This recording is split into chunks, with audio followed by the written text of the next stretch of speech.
Welcome to Les Mills Grit Training. Today, we have a pyramid. So what's that? It's 2 moves with 2 reps, 4 reps, 6 reps, up to 8 reps, and then back down to 2 reps. So let's see how it's done.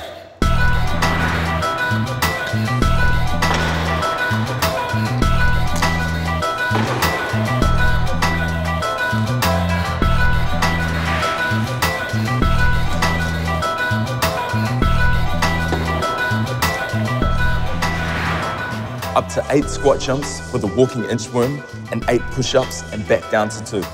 Sound good? So let's see how fast you can get up to 8 reps and back down to 2. Let's go.